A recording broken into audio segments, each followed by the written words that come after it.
জিজ্ঞেস করে এসেছিল তো জিও মার্ট। তো যথারীতি জিও মার্ট ওটা ডাউনলোড করেছিলাম।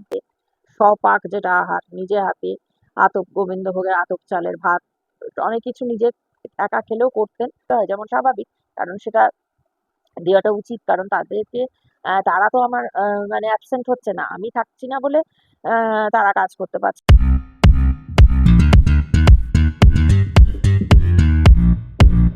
বন্ধুরা, আজকে তোমাদের সামনে এলাম একটু গল্প করবো বলে। এখন অনেকটা বেলা হয়ে গেছে, রান্না এখনো শুরু করতে পারিনি, তার কারণ অন্যান্য কাজকর্ম নিয়ে এতটাই ব্যস্ত ছিলাম যে হয়নি শুরু করা। তো শুভ সকাল বন্ধুরা, কেমন আছো সবাই? আশা করি সবাই সুস্থ আছো, ভালো আছো, আর যে যেখানে আছো ঈশ্বরের কৃপায় নিরাপদে আছো, মঙ্গলে আছো। আজকে হচ্ছে 23শে জুন, সোমবার, আর এখন বাজলে 11টা 34। অনেকটা বেলা হয়ে গেছে। সকাল থেকে যেমন হয় চাটুর্য মশাইকে রেডি করে পাঠানো, সেটা একটা পর্ব চলে। তারপরে আহ, আহ, সকালবেলাতেই তাপসী বলল যে জল, সিঙ্কের জল উপচিয়ে পড়ছে। হ্যাঁ, কদিন আগে তো ঠিক করানো হলো, আবার উপচিয়ে পড়ছে সিঙ্কের জল। মানে বাটি করে তুলে তুলে বেসিনে ফেলেছে। তো তাপসী যাওয়ার পর তারপরে আবারও দেখছি জল উপচিয়ে পড়ছে। আবার যে ছেলেটি সব করে তাকে ফোন করলাম, মানে এগুলো তো এমার্জেন্সি, এখনই করে দিতে হবে, তা নাহলে হবে না। তাকে ফোন করলাম। অ্যাকোয়াগার্ডে জল পড়ছে না দুদিন থেকে, খুব সমস্যা হচ্ছে। সেই ছেলেটিকে কাল ফোন করেছিলাম, ওর আসার কথা ছিল, মানে এখন এসেছে, ও কাজ করছে। আমাদের মেইন প্রবলেম হচ্ছে আয়রন, অস্বাভাবিক আয়রন, যে আয়রনের কারণে জিনিসপত্র, মানে জলের সঙ্গে অ্যাটাচড যে জিনিসপত্র সব নষ্ট হয়ে যাওয়ার মতো পরিস্থিতি আর কি। তারপরে হঠাৎ মনে হলো যে কালকে যে ভাইয়ের দোকান থেকে জিনিস আনাই, পনির বলতে ভুলে গেছি, কাসুরি মেথিটাও শেষের দিকে, আর পেঁয়াজ নেই। পেঁয়াজ লাগবে, ডিল করবো ভাবছি আজকে। তো এই প্রথমই আমি জিও মার্টে অর্ডার দিলাম, কারণ জিও মার্টে তো আমি কোনোদিন দিইনি। এখানে ব্লিঙ্কিটে তো মেয়ের কাছে গিয়ে জানোই, ব্যাঙ্গালোরে ব্লিঙ্কিটে অর্ডার দিই, জিও মার্টের প্রয়োজন পড়েনি। আর এখানে আমাদের ব্লিঙ্কিট কিন্তু চলেনি, মানে চালু হয়েও বন্ধ হয়ে গেছে, কারণ এখানে লোকজন কাছে বাজার, তো মানে যার যার এরিয়ায় অনেক বাজার। আমাদের এখানে কাছে দুখানা বাজার রয়েছে, একদম নাটের ডগায়। তো সেই কারণে লোকজন কি ব্লিঙ্কিটের এটা চলেন, কিন্তু জিও মার্টটা আবার চলছে দেখছি। রিলায়েন্স ফ্রেশেরও যেহেতু আউটলেট আছে এখানে। তো জিও মার্টটা আমি পল্লবীর মুখে প্রথম শুনি, কারণ পল্লবী যে আরেকটি বাড়িতে রান্না করে, সে বললো ওখানে বৌদিরা নেয়। আমি বলেছিলাম একটু জিজ্ঞেস করে আসিস, তো জিজ্ঞেস করে এসেছিল। তো জিও মার্ট, তো যথারীতি জিও মার্ট ওটা ডাউনলোড করেছিলাম বেশ অনেক দিন। পল্লবী আমাকে দেখিয়েছিল যে পেঁয়াজ 5 টাকা কেজি পেঁয়াজ, দেখুন কাকিমা, দেখুন ভালো পেঁয়াজ। তো কিন্তু আমার হয়নি। তো বন্ধুরা, কথা বলতে বলতে বেল বেজেছিল। আহ পল্লবী এলো, তারপরে অ্যাকোয়াগার্ডের জন্য যে ছেলেটা কাজ করছিল সে গেল। তাকে টাকা মেটালাম, মানে মাসের শেষে কোনো মানে খরচ থাকলে সেটা এক্সেসিভ লেভেলের হয়ে যায় হঠাৎ করেই। তো কি আর করা যাবে, অ্যাকোয়াগার্ডে জল পড়ছিল না, তো জল বন্ধ হয়ে গেলে তো চলবে না, কাজেই সেটা। তো ডিম করব ভেবেছিলাম, বুঝেছো, ডিম বারো করলাম ফ্রিজ থেকে, একদম খেয়াল ছিল না যে অম্বুবাচী শুরু হয়েছে কালকে দুপুর থেকে, বোধহয় 3টে, 2টো কত থেকে। কালকে তো আমার আগেই খাওয়া দাওয়া হয়ে গেছিল অম্বুবাচী লাগার আগেই।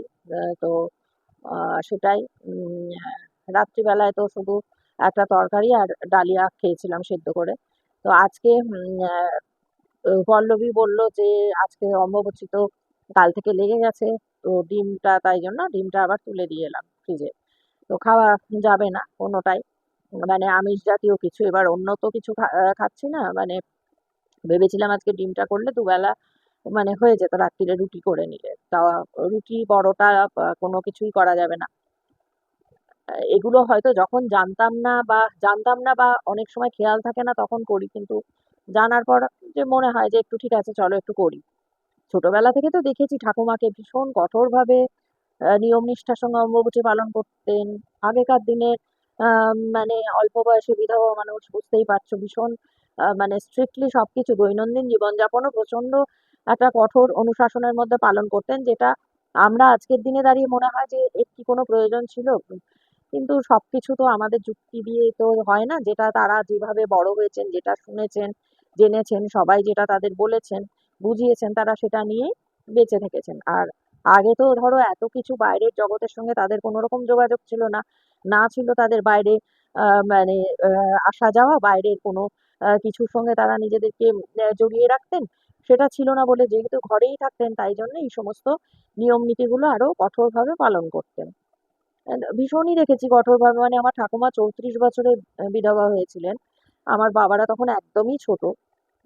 আর আমার ঠাকুমা মানে এমনই যে হ্যাঁ, আমার ছোট যে পিসি তিনি আবার পস্থমাস চাইল্ড, মানে যখন ঠাকুরদা মারা যান ঠাকুমা তখন প্রেগনেন্ট ছিলেন।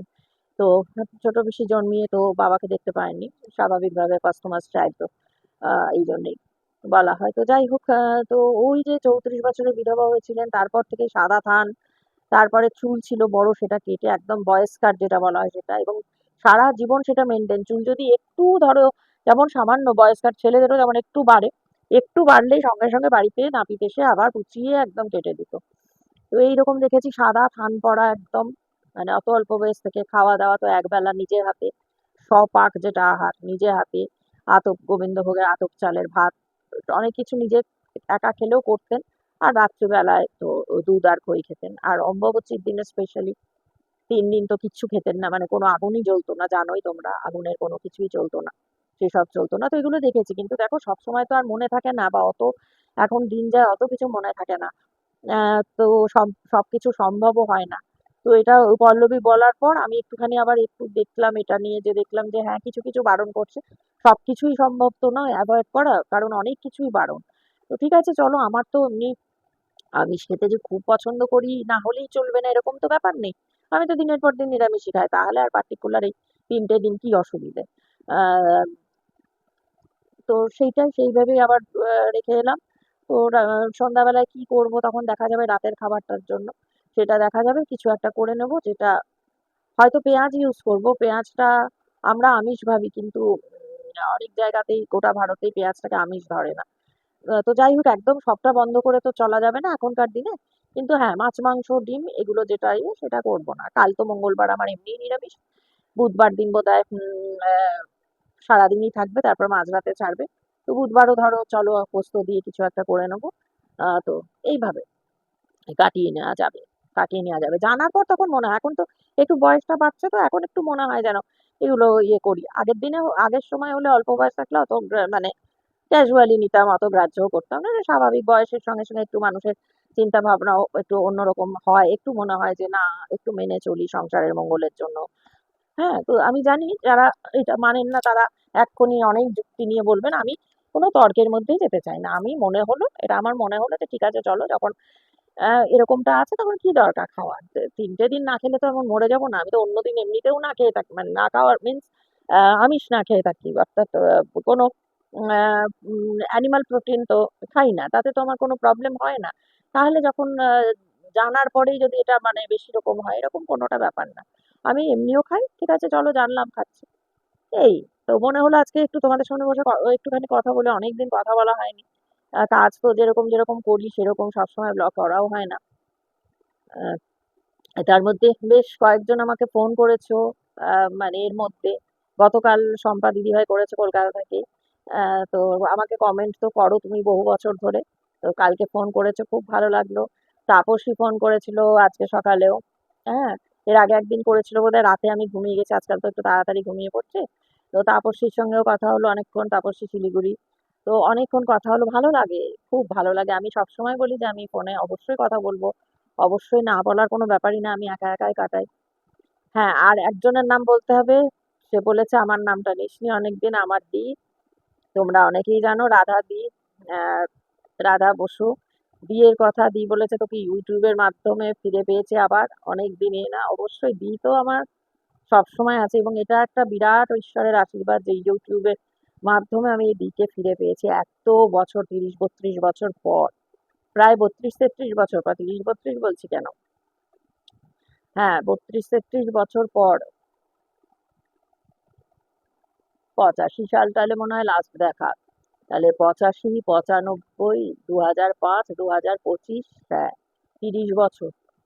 30 বছর তো মানে, তাই তো না ভুলভাল বললাম? 85, 95, 2005, 2015, 2025, তাই তো? ভুলভাল দেখো, আমি কিন্তু অঙ্কের একদম মারাত্মক। 2025, হ্যাঁ। তো মানে অলমোস্ট প্রায় 50 বছর পরই আবার যোগাযোগ। দিদির সঙ্গে যোগাযোগ হয়েছে আমার গত বছর। হ্যাঁ, গত বছর এইরকম সময়ে মনে হয় যোগাযোগ হয়েছে। তো ধরো মানে অলমোস্ট 50 বছর পর মানে যোগাযোগ, এবং এটা ইউটিউবের মাধ্যমে। তো এটাই দিকে সবসময় মানে এটা একটা সত্যি আমার কাছে একটা বিরাট পাওয়া যে পেয়েছি, তোমাকে পেয়েছি দি। তো আর চুমকি দি, দীপা রায়, চুমকি দিকেও পেয়েছি। একই শহরে থাকার পরেও চুমকিদির সঙ্গেও বহু বছর যোগাযোগ নেই। একই পাড়ার আমরা, একই পাড়ার মেয়ে, তো তারপরেও বহুদিন পর পেয়েছি। এরকম অনেককেই হয়তো অনেকদিন পর খুঁজে পেয়েছি এখানে। তো মানে যারা মানে আমার চেনা, আর না চেনা, পার্সোনালি না চেনা, এত সুন্দর একটা পরিবার পেয়েছি, এত ভালো সবাইকে পেয়েছি, এত ভালো মানুষজনের সঙ্গে আমার ইন্টারাকশন হয়েছে, হচ্ছে প্রতিনিয়ত, যে আমি নিজেকে মানে ভীষণ ভীষণ ভীষণ ভাগ্যবতী মনে করছি। আমি নিজে এই সমস্ত মানুষের সংস্পর্শে এসে নিজেকে সমৃদ্ধ মনে করছি। এত ভালো ভালো মানুষ আমার এই পরিবারে রয়েছেন। তো পরিবারটাও অনেকটাই বড় হয়েছে, আর হয়তো মাত্র কয়েকজন হাতে গোনা যদি আমার পরিবারে আসেন, আমার পরিবারটা মানে 6,000 ছাপিয়ে যাবে আর কি। তো খুবই ভালো লাগা, এই যে ভালোবাসা, এই যে সবার কাছ থেকে যেটা পাচ্ছি, এটার মানে কোনো কিছু দিয়ে বলে আমি ঠিক বোঝাতে পারবো না যে আমার কতটা ভালো লাগে যখন এই পরিবারের মানুষজন আমাকে ফোন করে কথা বলেন, তাদের সঙ্গে কত দূরে দূরে সবাই রয়েছেন, তাদের সঙ্গে যে ইন্টারাকশন। সবার নাম হয়তো সবসময় বলা সম্ভব না, অনেক বন্ধু পেয়েছি যারা সত্যি করে চোখে দেখিনি কিন্তু মনের টানে পার্সোনালি যোগাযোগ হয়ে, পাপু, পাপিয়া, পাপিয়া ধারা, মনিকা, যাদের সঙ্গে তুই তোকারির সম্পর্ক হয়ে গেছে। দির কথা তো বলেইছি, আর কিছু বলার নেই। চুমকি দিদি, দিদির কথাও বললাম। নূপুর দিদি ভাই, যার সঙ্গে পার্সোনালি হয়েছে কথা, অসম্ভব ভালো একজন মানুষ। প্রত্যেকেই এত ভালো, দেবলীনা মন মেয়ে সে, হ্যাঁ, ছোট অনেক বাচ্চা মেয়ে। আহ, প্রচুর বিদিশা, বিদিশার সঙ্গে মানে প্রত্যেকদিন একটা ভয়েস মেসেজ না হলে মানে কিরকমই লাগে যেন, এতটাই বিদিশা কাছে মানে হয়ে গেছে, আমাকে করে নিয়েছে কাছের। আমি কি করব, আমাকে দুহাত ভরে টেনে জড়িয়ে ধরে এরা আমাকে কাছের করে নিয়েছে। তো কিছুই বলার নাই। অনেক দিন ধরে আমার পরিবারে রয়েছে সুরভি, সুরভি রায়, অনেক দূরে নর্থ বেঙ্গলে থাকে। প্রত্যেক দিন কিছু হলে বকুনি দেয়া ফোন করে, মানে মেয়ের মাকে, মানে এই অধিকারটা দিয়েছে আমাকে, মায়ের অধিকার, অনেকটা ভালোবাসা। সুরভির মতো যত মেয়ে আছে সবার হয়তো আমি বলতে পারছি না, নাম হয়তো এই মুহূর্তে মনে করতে পারছি না। সোমা, সোমার সঙ্গে আমার পার্সোনালি কথা হয় না, ওই কমেন্টের মাধ্যমে, কিন্তু সোমা সব সময় পজিটিভিটি আমাকে দেয়, মানে একজন ভালো বন্ধু যে পাশে। তো এরকম অনেক আছে। রিসেন্টলি বেশি দিন হয়নি আলাপ হয়েছে টিঙ্কু দিদি ভাই, ভীষণ ভীষণ ভালো দুজনেই, দাদা ভাই এবং দিদি ভাই, তাদের কাছে পেয়েছি। তো আমার কলেজ জীবনের বন্ধু আছে অরূপা, ওর সঙ্গেও যোগাযোগ, ওরও চ্যানেল আছে। তো এরকম অনেককে পেয়েছি। আহ, বনানী দিদিভাই, মহুয়া দিদিভাই, সবার হয়তো আমি বললাম নামগুলো, আমি তো দেখে বলছি না, অরুন্ধতী, অনুরাধা, তারপরে অনেক অনেক আছে ছোট বোন যারা, যারা আবার দিদি কাবেরী দিদিভাই আছে, মধুমিতা ম্যাডাম, উনি দিদিভাই বলি, মমতা মিত্র, যারা রেগুলার, কখনো একটুখানি বকুনির মতো কমেন্ট, মানে একটুখানি নেগেটিভ কমেন্ট, কিন্তু তার মধ্যেও যে আমার প্রতি টান, সেটা ফুটে বেরোয়। কে দেখো, কে শুধু তোমাকে ক্রিটিসাইজ করতে হবে বলে করছে, আর কি তোমাকে ভালোবেসে হয়তো তোমার কিছু জিনিস যেগুলো ভালো লাগছে না, মানে তুমি এতটা ফ্যামিলিতে মাথা বিকিয়ে দেওয়া বা একটা সবকিছু ইয়ে করা, তাদের হয়তো ভালো লাগে না, তারা সেইভাবে বলছেন, কিন্তু আমি বুঝতে পারি যে তারাও কোথায় ভালোবাসা থেকেই কিন্তু বলছেন। তাই কে ভালোবেসে বলছেন আর কে শুধুমাত্র ক্রিটিসাইজ করতে হবে বলে ক্রিটিসাইজ করছেন, এটা বোঝা যায়। তো যাই হোক, আমার খুব মানে আমার সৌভাগ্য যে আমার পরিবারে সকলেই আমার প্রতি অফুরন্ত ভালোবাসা দেখান। সবাই তোমরা দেখাও। আমি হয়তো সবার নাম বলতে পারলাম না যদি, তো একদম মার্জনা চাইছি। আমি যেহেতু ইয়ে করে বসিনি, যাদের মানে চটপট যারা রেগুলার কমেন্ট করে সেভাবেই, সেই বেসিসেই বলছি।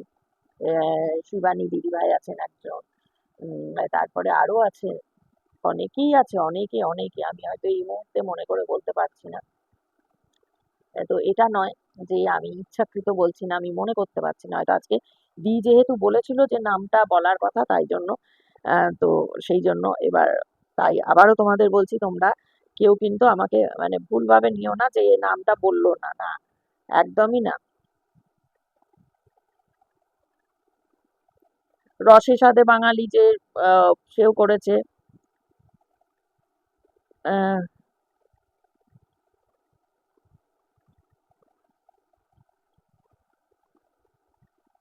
পিয়ালি দত্ত রেগুলার করে কমেন্ট। ডালিয়া দিদিভাই তো বললাম, দেবিকা ভট্টাচার্য, রীতা বটব্যাল, আচ্ছা অনেকে অনেকটা বলেছো, কেউ কেউ বলেছো আমাকে, আজকে বলেনি যে হোম সার্ভিস না খেয়ে রান্নার লোক রাখতে। দেখো রান্নার লোকটা এই কারণেই ইয়ে হচ্ছে না, কারণ অনেক সময় ধুম করে তারা কামাই করে, হ্যাঁ কামাই করে, সেটা একটা ব্যাপার আছে। তারপরে হচ্ছে বাজার করতে হবে, তাহলে এখন তো বাজার ধরো আমি তো আর পারি না, আর চাটুর্য মাসের তো প্রশ্নই নেই। এবার মন্টুকে দিয়ে বাজার, না মন্টু মাছ মাংসটা ঠিক করে কিনতে পারে না, সবজিটা আনতে পারে কিন্তু মাছ মাংস, এবার রাঁধুনিও রাখবো, এদিকে মাছ কিনতে পারবো না, সেই নিরামিষই খেতে হবে। হ্যাঁ বা ইয়ে তো, সেইটার কারণেই করছি না যে ঠিক আছে চলো, এটা তো রোজই দিচ্ছেন, কোনোদিন তো বাদ নেই, যদি খুব মানে এমার্জেন্সি হয় তাহলে সেটা আগে থেকে জানিয়ে দেন, বেশ কয়েকদিন আগে থেকেই জানিয়ে দেন যে অমুক তারিখে দিতেই পারবো না। আবার এমনও হচ্ছে হয়তো দিতে পারবেন না, সেটা আগাম আগের দিন দিয়ে দিলেন, এরকম করেন, বৌদিকেও করেন আমাকেও করেন।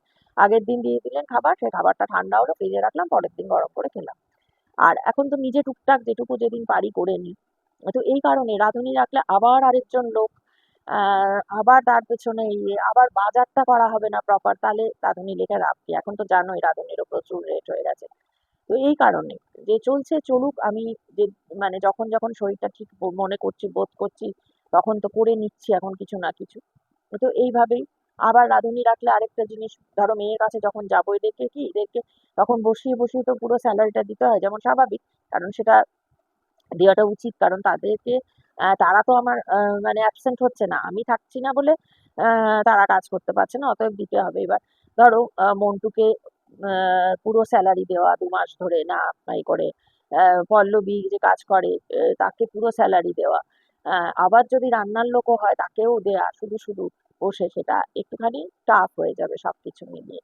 তো সেই কারণে এখানে হোম সার্ভিস কি আমি থাকবো না, অফ, আবার যেদিন আসবো সেদিন থেকে দেয়া, এই যে ধারাবাহিকভাবে তো আমাকে দিয়ে যেতে হবে না, তো নানানবিধ কারণ ভেবে কি ইয়ে করেছি যে চলো যা হচ্ছে চলছে চলুক, আমি তো করছি, এখনো করতে পারছি। মেয়ে এলে অবভিয়াসলি বেশি করে রান্না করব, মেয়ের কাছে গেলেও তাই পুরোটাই করব, তোমরা দেখেইছো।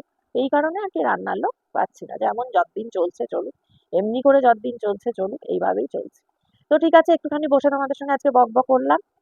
আহ ভালো লাগলে লাইক করো, কমেন্ট তো অবশ্যই করো, আর চ্যানেলটা সাবস্ক্রাইব করো। 6,000-এর দোরগোড়ায় দাঁড়িয়ে আছি একদম, পরিবারটা 6,000 পূর্ণ হয়ে যাবে খুব শিগগিরই, তোমরা সহযোগিতা করলে।